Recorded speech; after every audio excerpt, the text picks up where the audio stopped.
Namastê, sou mestre Alec Hoffer, você está no canal Shintoísmo Cristão e nós seguimos com a nossa série Contradições da Bíblia. E hoje, atendendo a pedidos, Contradições do Novo Testamento. Esses dias uma pessoa perguntou para minha filha por que se eu estudei a Bíblia eu falo mal dela. Eu achei tão engraçada essa pergunta porque é como uma certa frase que minha esposa adora, que tem corrida aí pela internet. Quem leu Marx, os comunistas, marxistas, leram Marx. E os que são liberais e opositores do marxismo entenderam Marx. Então, eu não tive oportunidade, a pessoa não perguntou para mim, mas eu diria isso. Quem anda com a Bíblia como desodorante é cristão, é evangélico, é católico. Quem entende a Bíblia não é nenhuma dessas coisas. E foi justamente por estudar que eu falo mal da Bíblia. Eu não falo mal da Bíblia, eu falo a verdade sobre a Bíblia. E Nietzsche dizia que para mexer com o Novo Testamento deveria-se usar luvas. Eu estou sem luvas, mas espiritualmente eu estou com luvas. Ele é uma referência, uma ironia de Nietzsche para referir-se a toda a sujeira e bagunça que existe no Novo Testamento. Primeira coisa, nós temos que entender a artimanha dos embromólogos com relação à Bíblia e em especial ao Novo Testamento. Quando você ouvir dois teólogos conversando, igual eu vi esses dias na televisão, você vai ver que esses teólogos vão usar muitas palavras estranhas. Parecem línguas de extraterrestres, palavras gregas de preferência. Eles vão falar de apocatástase, eles vão falar sobre escatologia, soteriologia, semi-pelagianismo, milenismo, amilenarismo, hermenêutica, exegese, homilética, ou seja, do que esses caras estão falando, afinal de contas? E você vai perceber que eles pouco abrirão a própria Bíblia. Porque essa linguagem hermética, ela tem um objetivo. Fazer você pensar que como você não conhece os meandros da leitura bíblica, você é incapaz de julgá-la. Isso é uma estratégia de retrocesso com relação à Reforma Protestante, que ao traduzir a Bíblia para o alemão, colocou a Bíblia às mãos do povo e decretou o livre exame. Ou seja, a leitura sem um magistério. O evangélico diz que você é livre para examinar a Bíblia, que não existe magistério, mas existe. Parecido com o magistério da Igreja Católica, existe uma cúpula de eruditos evangélicos que se propõem ler a Bíblia para você. Quando você abrir a sua Bíblia em português, porque eu suponho que você não estudou grego na escola, né? Eu suponho que seu pai não fala grego, eu suponho que você não conhece a língua grega, como a grande maioria das pessoas não conhece, ou a língua hebraica. Quando você abrir a Bíblia e se deparar com contradições, com absurdos, com coisas sem sentido, se você se dirigir a um teólogo, ele vai embromar você. É por isso que ele é embromólogo. Ele vai dizer, não, mas é porque no original grego, é porque esta palavra no grego... Por que eles fazem isso? Para dizer assim, olha, não é que a Bíblia está errada, é que é você que é um jumento, que não tem conhecimento de nada, entendeu? Eu que conheço o grego, o latim, o hebraico, o aramaico, sei interpretar a Bíblia. Ué, mas então para que a gente precisa disso se não serve para ler? Por que vendem tanto a Bíblia, se eu sou incapaz de ler? Você percebe que a Bíblia está traduzida, mas ela permanece nas mãos de uma cúpula religiosa e ela permanece em latim, porque ela permanece cercada de mistérios. É preciso a chave teológica que abre a Bíblia. Isso é tudo embromação, enrolação, para enganar você católico, para enganar você evangélico e fazer você pensar que precisa muito tempo de estudo para você entender coisas que eu vou te mostrar aqui que até uma criança entende. Outro detalhe curioso é que você também já deve ter ouvido falar da inerrância bíblica. Inerrância e infalibilidade da Bíblia. Quer dizer que a Bíblia é inerrante, ela não tem erros, e que ela é infalível em tudo quanto ela se pronuncia. Não vou nem parar para discorrer acerca do absurdo dessa frase.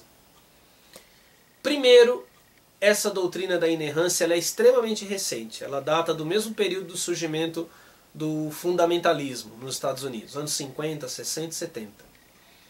Segundo, que tem uma malandragem imensa nessa história da inerrância bíblica. Tem um cara aí, um bambambam do Mackenzie, da Igreja Presbiteriana, o Augusto Nicodemos Lopes, que é mais calvinista do que Calvino. Ele, se você ouvir esse cara falar, ele vai falar esse lance da inerrância. Aí você pega a Bíblia e ela tem um monte de bobagens. Aí o cara fala assim, não, a inerrância está nos originais. Cara, isso é o cúmulo da malandragem. Primeiro, é o que eu falei agora há pouco. Os tais originais estão em grego. Quem lê grego? Não, lá ele é inerrante, lá ele é infalível. Na tradução que ele fica falível.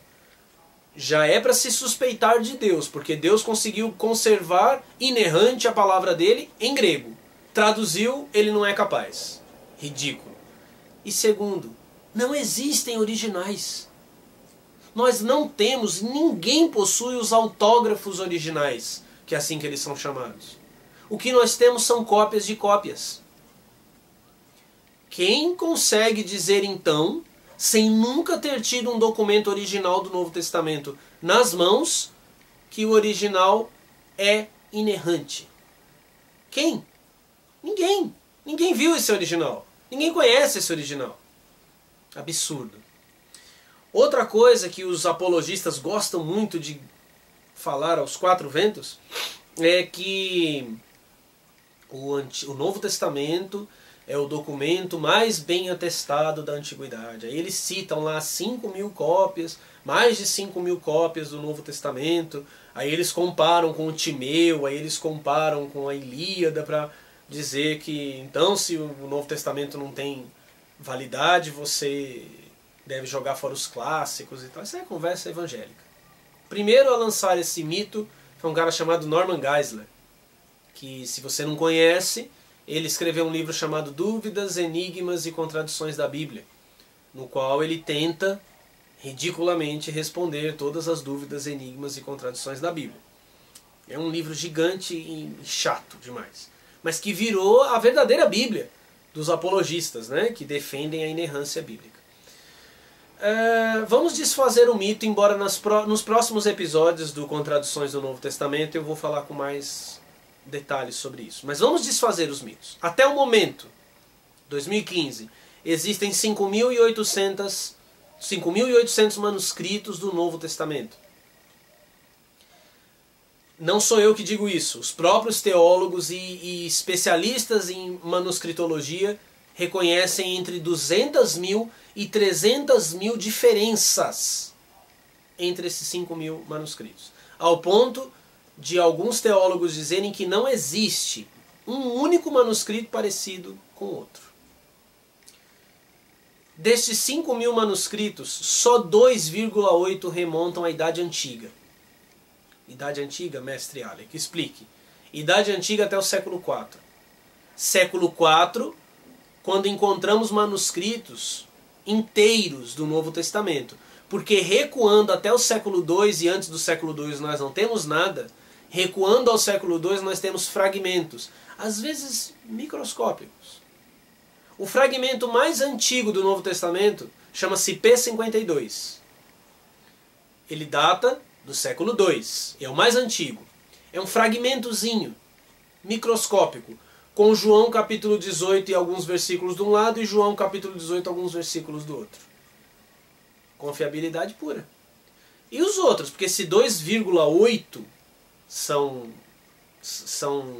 manuscritos antigos e 8% desses manuscritos são inteiros, e o restante? E os mais de 90% datam todos da Idade Média. Ou seja, do século IX para trás. Então essa confiabilidade da Bíblia que os apologistas usam do Novo Testamento é uma falácia. É uma conversa fiada que não leva ninguém a nada. Outra coisa, eu estou te vacinando contra embromólogos, tá? Anota tudo que eu estou falando aí E embromólogo é assim, ele vai chegar arrotando as palavras, porque a exegese, porque a homilética, porque os pais da igreja, e aí ele vai falar alguma palavra grega para te constranger. Mas ele não sabe nada. Faculdade de teologia é faculdade para emburrecer os outros. Entendeu? Para carimbar na testa, pastor, pastor, pastor.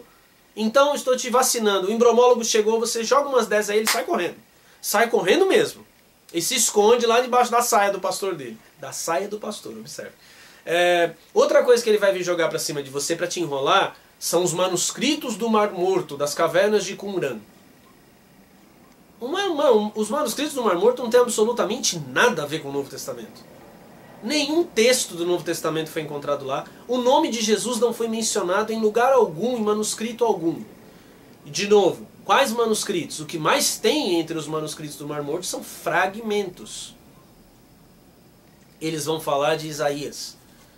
Que o livro de Isaías foi encontrado inteiro, porque encontramos cópias do Antigo Testamento que datam de 1000 anos antes. Mentira.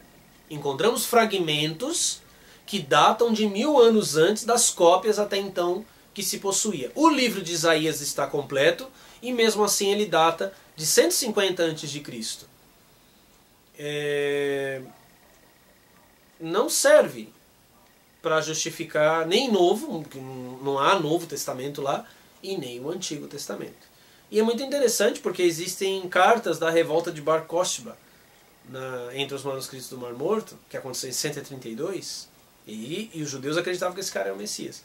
E lá existem cartas, existem relatos, mas não se fala de Jesus.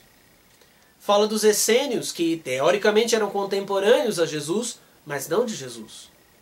De João Batista, mas não de Jesus. E aí nós chegamos ao ponto da historicidade de Jesus. Jesus é um personagem histórico.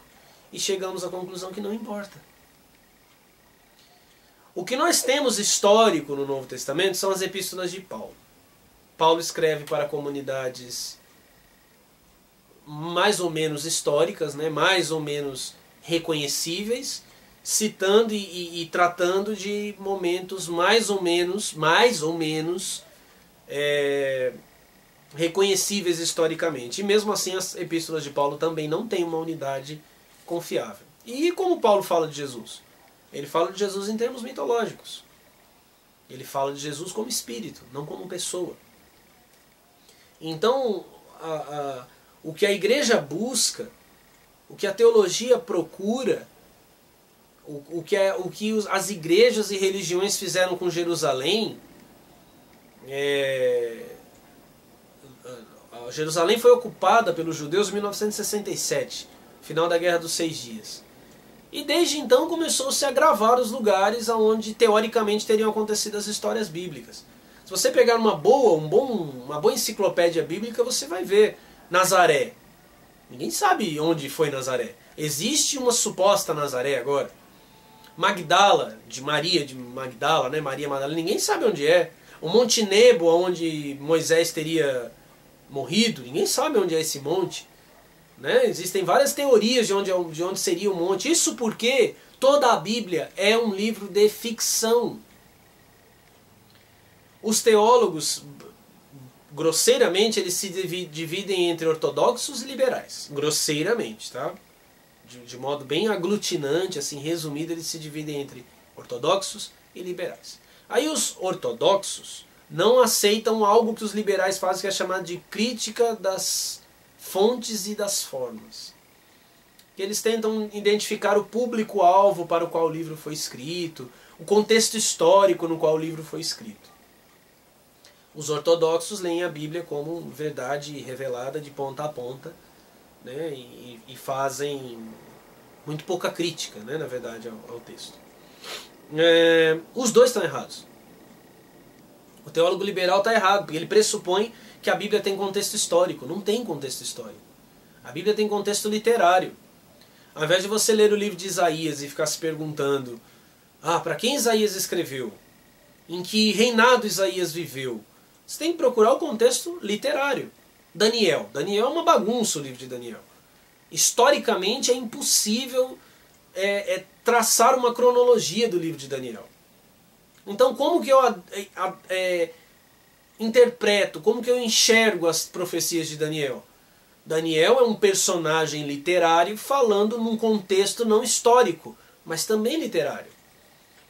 Então, reconhecer a Bíblia como um livro não é falar mal da Bíblia. Reconhecer a Bíblia como apenas um livro, tão somente literatura, tão somente ficção, é colocar a Bíblia no seu devido lugar e entender que a experiência espiritual não depende dela. Está acima da Bíblia. Eu vou ler a Bíblia, inclusive, eu vou ler aqui uma fala de Paulo. E daqui a pouco eu leio algumas contradições aqui, só para não dizer que eu deixei vocês na saudade. Uma das epístolas de Paulo. A epístola de Paulo aos Romanos, capítulo 7, versículo 6. Mas agora estamos livres da lei, pois morremos para aquilo em que estávamos retidos, para que sirvamos em novidade de espírito e não na velhice da letra. Em algumas traduções diz caducidade da letra. Quer dizer, a letra caduca, envelhece. Ou seja, o próprio Paulo sabe que aquilo que ele escreveu para Romanos, ele não escreveu para mim. Aquilo que ele escreveu para os Coríntios, ele não escreveu para você. Ele sabe muito bem que aquilo que ele está escrevendo um dia não vai mais ter serventia. Nem para os romanos, nem para os coríntios, nem para os efésios. Porque a letra envelhece. A letra não acompanha o espírito. Por isso que nós lá no Templo Sofiânico, Filhos do Sol, nós seguimos a filosofia de Aleister Crowley, o iluminismo místico. Então os nossos iniciados seguem uma prática chamada prática do diário mágico. Nesse diário eles escrevem suas práticas, seus exercícios de meditação, de respiração, o acerto e o erro, o resultado ou a ausência dele, para então irmos fazendo adequações. Quer dizer, é uma busca de certeza e não fé. Nós não estamos pegando um livro dizendo, olha, este livro aqui contém toda a verdade. Porque nenhum livro tem esse poder de reter e de conter nele a verdade.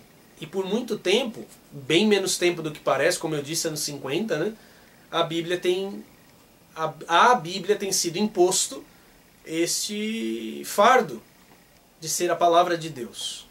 Fardo para ela e fardo para nós. Mas vamos às contradições, né? Que vocês querem dar risada com as contradições, né? Vocês querem ver... Falei que até criança identificaria, né? Então vou provar. Até criança identifica essas contradições. Eu vou começar com uma aqui que é a minha preferida, que está no Evangelho de Lucas.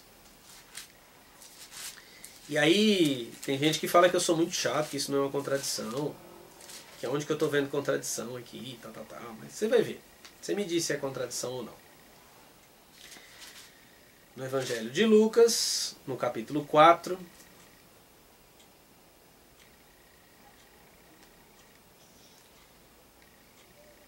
o versículo 23. Jesus está pregando na sinagoga. E aí ele diz para... Os caras não acreditam nele, né? Não acreditam em Jesus. Aí ele fala assim para eles. Versículo 23 de Lucas 4. E ele lhes disse, sem dúvida me direis este provérbio, médico, cura-te a ti mesmo. Faze também aqui na tua pátria tudo o que ouvimos ter sido feito em Cafarnaum. Aí alguém diz, e onde está a contradição? A contradição é que Jesus não tinha ido em Cafarnaum ainda. No mesmo livro, no mesmo capítulo, alguns versículos à frente, versículo 31. E desceu a Cafarnaum, cidade da Galileia, e os ensinava nos sábados. Então imagine só, hein? Estão pedindo para Jesus fazer o que ele fez em Cafarnaum, mas ele ainda não foi para Cafarnaum. Aí tem gente que fala, você está atrás de coisinhas, Mas se a Bíblia não é confiável nisso, se o escriba que compôs esse texto não se deu ao trabalho de ordená-los cronologicamente, como é que eu posso confiar em outra coisa que a Bíblia diga?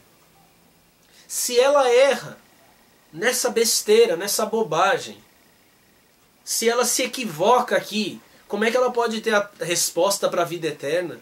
Como é que ela pode ter salvação para as pessoas? É ridículo, absurdo.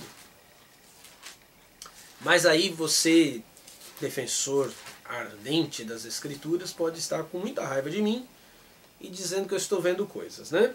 Então agora eu vou provar que eu não estou vendo coisas. Tem umas contradições da hora aqui.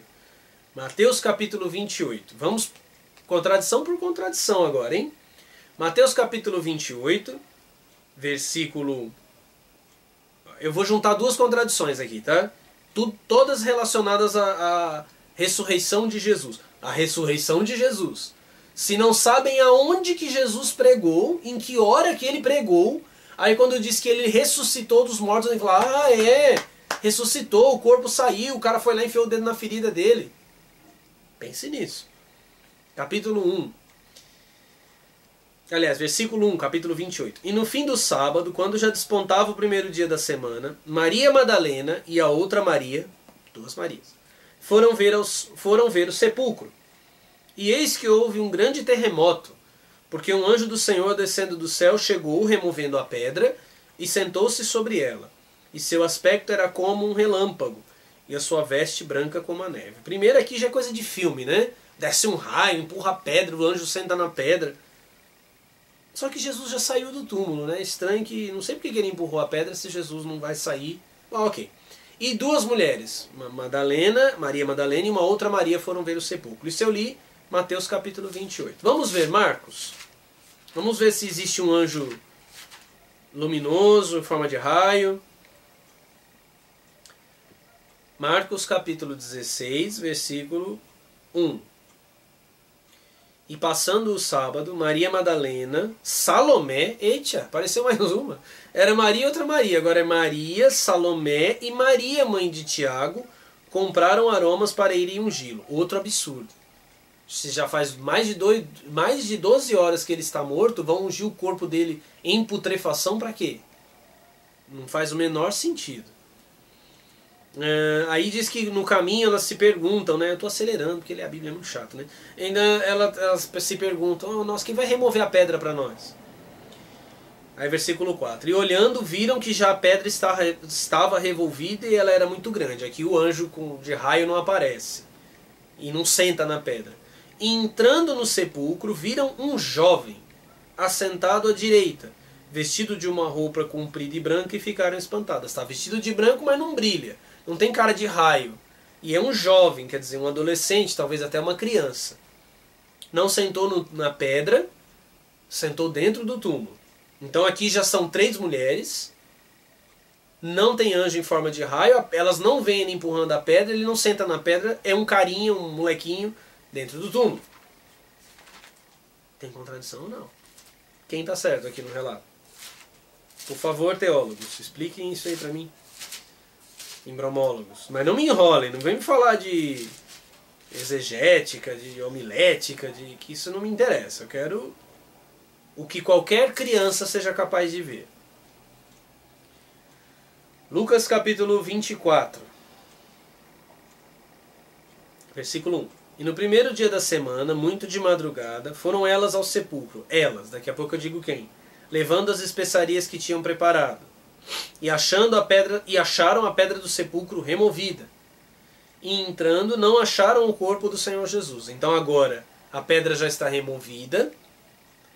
Elas não encontram o corpo e não tem o carinha sentado lá dentro. Aí elas saem. E aconteceu que, estando elas perplexas a esse respeito, eis que pararam junto dela 2 varões com vestes resplandecentes. Pareceram 2 homens com as vestes brilhantes. Então em Mateus é um cara com cara de raio, de trovão, de relâmpago. Em Marcos é um garoto. Todos estão vestidos de branco. O teólogo vai agarrar nisso, que está vestido de branco. E daí? Em Lucas, não senta na pedra, não senta no túmulo, e são 2. E aqui, ó, mais adiante, no versículo 27 de Lucas 24... Não, 27 não, perdão. As mulheres vão até o versículo 10. Elas vão até os discípulos para falar. Diz quem eram essas mulheres. Maria Madalena, Joana... cadê a Salomé? Para, calma. Maria, mãe de Tiago, e as outras que com elas estavam. Primeiro é Maria e outra Maria. Em Marcos, Maria, Salomé e outra Maria. Aqui Maria, Joana, outra Maria e outras mulheres. Não é contradição, imagina. Deve ter uma explicação no grego, né? Nos originais. E onde será que estão escondidos os originais? Em João, capítulo 20, versículo 1. E no primeiro dia da semana, Maria Madalena foi ao sepulcro de madrugada, sendo ainda escuro, e viu a pedra tirada do sepulcro. Quando ela vê a pedra, ela sai correndo, ela não entra no túmulo para ver o que aconteceu. Ela traz Pedro e um outro discípulo que não é mencionado. Eles só encontram as vestes de Jesus, vão embora. Maria fica lá chorando. Aí no versículo 12 diz, e viu 2 anjos. Aqui não são 2 caras, aqui não é um garotinho. Aqui são 2 anjos, vestidos de branco, assentados onde jazera o corpo de Jesus, um à cabeceira e outro aos pés. Como? Agora já não é o carinha sentado dentro do túmulo. Você percebeu? Todos os relatos da ressurreição são diferentes. Todos. Nenhum deles é igual ao outro. Todos são diferentes. Todos contam a história diferente. São 4 evangelhos. Os 4 discordam sobre quando, onde, como, quem estava. Mas eles... Não, aí o teólogo diz, mas todos concordam sobre a ressurreição.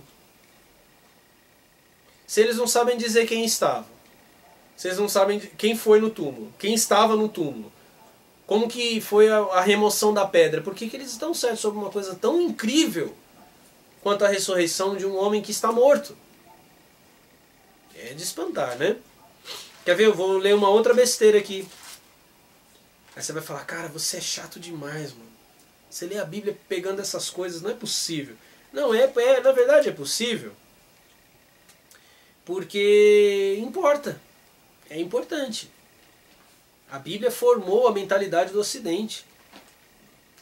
Tem um monte de homens de bem aí, liderando igrejas e manipulando pessoas com a Bíblia. É muito importante o que fazemos agora. Mateus capítulo 26. Jesus vai dizer para Pedro que Pedro vai traí-lo. Olha que legal. Mateus 26, versículo 34. Em verdade vos digo que nesta mesma noite, antes que o galo cante, 3 vezes me negarás. Então Jesus disse para Pedro, porque Pedro disse, não, eu morrerei com você. Aí Jesus disse para ele, antes que o galo cante, 3 vezes me negará. A continuação do texto você já viu, o filme do Mel Gibson, aqueles filmes horríveis que passam na Record. Pedro nega, o galo canta, Pedro chora. Fim? Não, depende. Depende do evangelho que você lê. Marcos capítulo 14. Isso não é o fim, é o começo de uma dor de cabeça para o embromólogo. Marcos capítulo 14, versículo 30. Disse-lhe Jesus, em verdade te digo que hoje, nesta noite, antes que o galo cante 2 vezes, 3 vezes me negará. Aí agora o galo não canta uma vez, o galo canta 2. A culpa é do galo, né? Aí quando você vê o relato, você vê que Pedro nega, aí o galo canta. Aí Pedro nega de novo, aí Pedro nega de novo. Aí quando Pedro nega de novo, o galo canta pela 2ª vez, que Pedro se dá conta do que Jesus tinha falado. Mas Jesus só errou no canto do galo, né? Não é verdade? Isso não é para se preocupar, né? Então, se Jesus errou no canto do galo, quando Jesus falou do fim dos tempos, ele estava certo, não é? Ele falou como que o mundo ia acabar, né? Quando que ele ia voltar, ele estava certo. Agora Lucas. Lucas capítulo 22. Versículo 34. Mas ele disse, digo-te, Pedro, que não cantará o galo hoje, até que 3 vezes negues que me conhece. Agora calou a boca do galo. O galo canta uma vez, o galo canta 2 vezes, o galo não canta. E o galo não canta mesmo, porque eu sei que os embromólogos vão dizer, não, mas é a mesma coisa. Não cantará o galo ou você me negará antes que o galo cante. Quer dizer, o galo não vai cantar antes que você me negue, e vão fazer jogo de palavras. Mas esse jogo de palavras é mal intencionado, porque esses caras leem a Bíblia, eles sabem muito bem onde estão os erros, mas eles vivem dela. E dos produtinhos que eles arrancam daqui, né? Ah, vamos fazer a campanha dos 7 mergulhos de Naamã, envelope. Vamos fazer a campanha da rosa de Saron. Você leva uma rosa e deixa R$1.000. Vamos fazer a campanha das muralhas de Jericó. Colocam umas caixinhas de papelão pintada de tijolo, Você vai lá, toca uma vuvuzela diretamente da Copa na África, derruba as pedras e deixa R$2.000 no envelope. Então é assim, esses caras querem a Bíblia na tua cabeça, na tua casa, no teu coração, porque eles estão lucrando muito, comprando rádio, construindo templo de Salomão com a Bíblia. O galo não canta mesmo, é só você continuar a leitura em Lucas 22 ainda. Pedro vai negando Jesus, né? Ele nega Jesus como Jesus tinha dito. Ele está perto de Jesus, porque o texto diz que ele estava perto, e Pedro disse: homem, não sei o que dizes. E logo estando ele ainda a falar, cantou o galo. Mas Pedro não dá atenção ao galo cantar. Ele não se percebe nada enquanto canta o galo. E virando-se o Senhor, olhou para Pedro. Aqui Pedro está perto, nos outros ele está fora. E Pedro lembrou-se da palavra do Senhor, como lhe tinha dito: antes que o galo cante hoje, me negarás 3 vezes. Mas ele não falou em Lucas antes que o galo cante.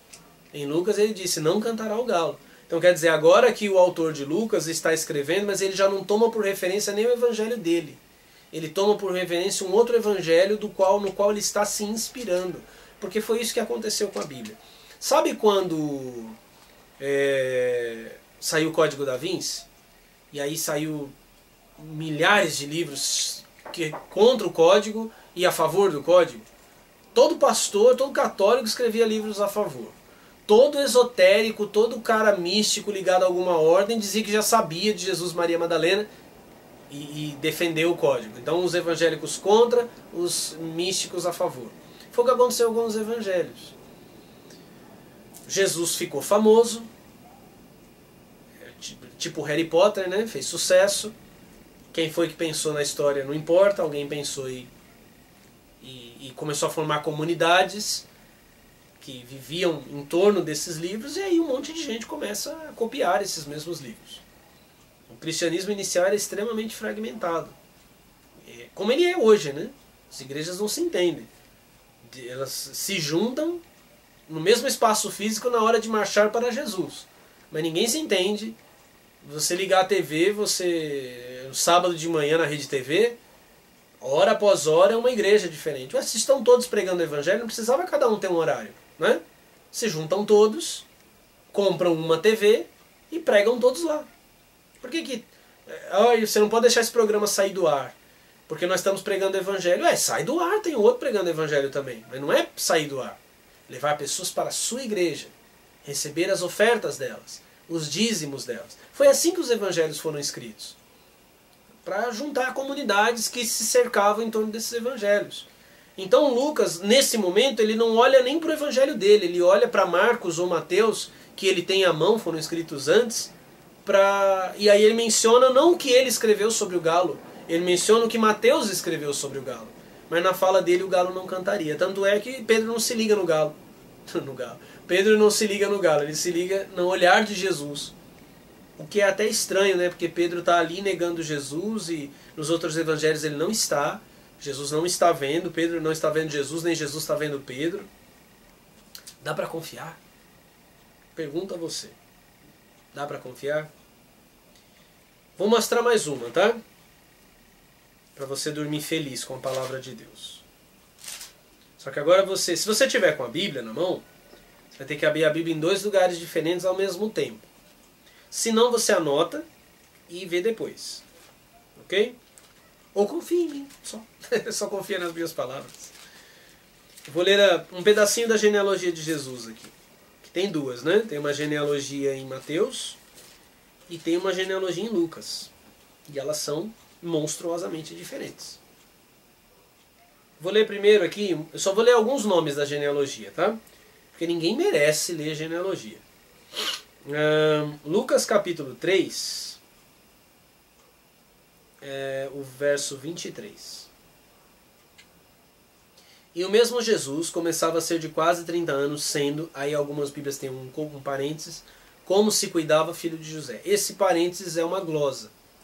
Quer dizer que isso não fazia parte do texto original e foi acrescentado ao texto. Toda vez que você vê parênteses, as bíblias atuais estão tirando esses colchetes ou parênteses para você não saber o que foi acrescentado ou não foi. Mas esse como se cuidava é um acréscimo posterior, quando se desenvolve o mito da virgindade, né, de Maria. Então vamos lá. Vou ler sem a glosa, tá? E o mesmo Jesus começava a ser de quase 30 anos, sendo filho de José, e José de Eli, ou seja, o pai de José chamava Eli. E Eli de Matate, quer dizer, o avô de Jesus, o bisavô de Jesus chamava Matate. Então veja bem, hein? Jesus, José, Eli, Matate. E Matate de Levi. Aí vamos parar, né? Eu li os versículos 23 e 24, ok? Repetindo, José, Eli, Matate, Levi. Ok? Então agora vamos para Mateus capítulo 1. Vamos ver aqui. Capítulo 1. Aí eu vou ler os versículos 16 e 15, porque aqui a genealogia está de ponta cabeça, né? Então eu vou ler do 16 para cima. E Jacó gerou a José. Viu? O pai de José já mudou de nome aqui. Agora não é mais, vamos lá, Eli. Agora ele se chama Jacó. Jacó gerou a José. Matã gerou Jacó. Olha só, o Matate, esse é parecido. Vai, Matate e Matã, tudo bem, tá parecido. Bom, não é a mesma coisa, mas tudo bem. Matã gerou a Eleazar.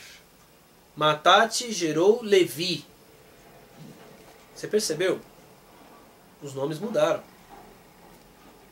Em Mateus é Jesus, José, Jacó, Matã, Eleazar. Os nomes mudaram todos. Só ficou de José.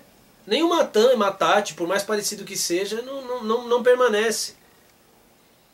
Isso que eu não contei aqui, mas você pode contar, o versículo 17, fala das 14 gerações desde a deportação para a Babilônia até Cristo. Mas se você contar, vão ter 13. 13 gerações e não 14. Se o cara não sabe contar, como é que ele sabe me dizer que Jesus é Deus?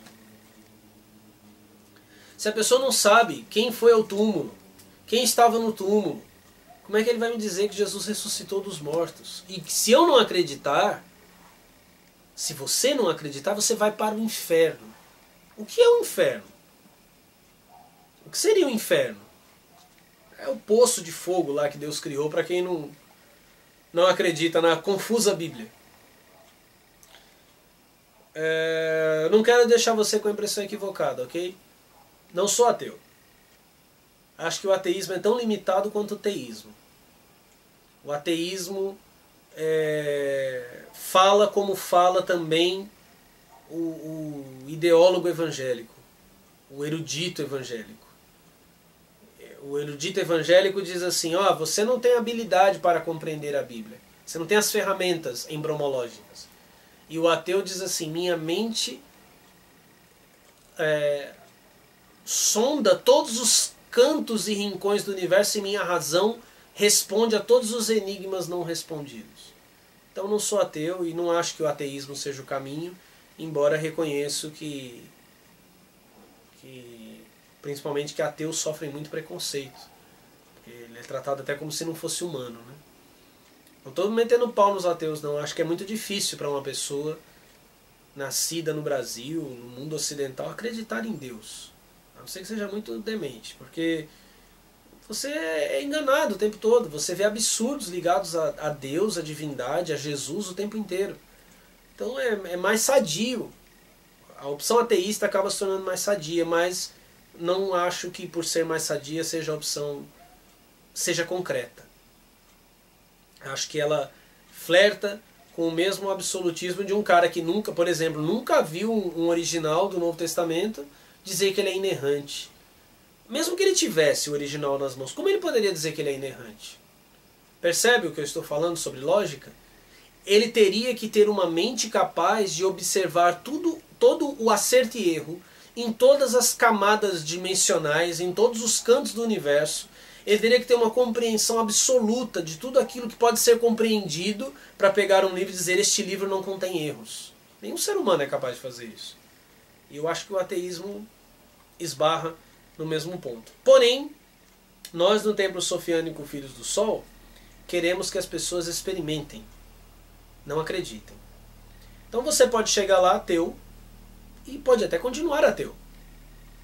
Você vai praticar aquilo que todos nós praticamos. Você vai tentar experimentar aquilo que todos nós experimentamos e descobrir se é verdadeiro ou falso.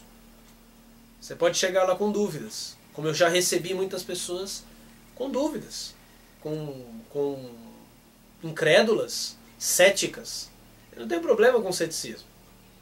Nós não temos problema nenhum com os questionamentos, porque eles podem ser respondidos quando o homem descobre que é dentro da mente dele que mora o verdadeiro poder divino, o verdadeiro poder de Deus. Ok? Gostaram das contradições bíblicas? Gostou?